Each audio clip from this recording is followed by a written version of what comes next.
Good day mga kamoto parts. Ayan na nga, may kalakal tayo. Dumating. Pasyente. Mukhang hindi na motor, mukha ng basura. Binubulutong na mga kamoto parts. Ayan o. Ang dami ng sampay. At hindi na nga yan makik dyan. Dahil sa sobrang luma na. At gagawa natin ang paraan nito para mapaandar. Nga, nabaklas na po, shortcut na. May peanut butter pa sa ilalim ng barbula, mga kamoto parts. At may kanal pa po sa loob ng block.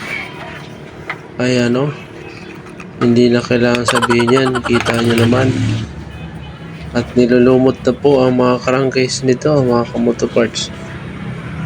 Tinaniman na yata ito ng kangkong. Ayan po ang chassis niya. Ayan, nabaklas natin ang block. Sobrang sikip po niyan. At mukha na pong may kalawang, mga kamoto parts. Ayan o. Nagbabasa sa sobrang kalawang. Okay pa naman ang piston niya. Pwede pa naman. Pansamantagal.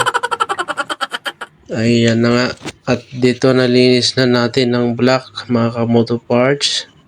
Makinis na siya at naliha na po natin yan. Standard pa naman siya at di pa na-rebore. Pati yung cylinder block, nalagyan natin ng valve seal. At nalinis na rin yung peanut butter ng barbula. Ayan. Okay na yan mga insan. Isasalpak na natin yan. Ayan na. Malinis na rin ang loob. Ayan. At ito na nga, nabuo na. Nagmukha na po siyang makina, mga kainsan. Tapos naman makos yan. Ayan na. Pero ang black, hindi matanggal yung kalawang. At napapadyakan na po yan dyan. Testingan natin. Yup. Okay. Alright. Ayan na. At yung chassis naman, minekos na ni insan. Ayan na. Binubuo niya na ang mga kulang sa chassis. Ang sabi ng customer dito ay buuhin at paandarin lang. Kasi mahal po ang 100% restoration. Ayan, wala pang carb yan.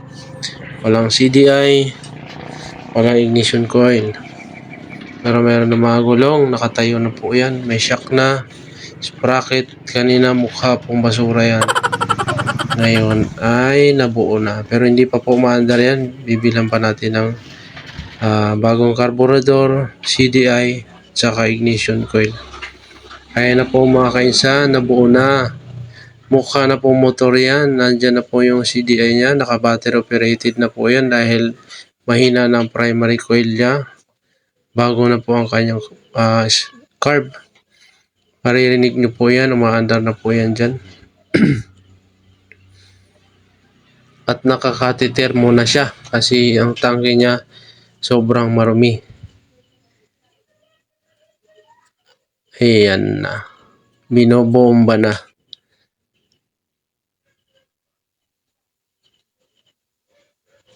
Alright. Salamat mga kainsan sa panonood. Thank you and God bless.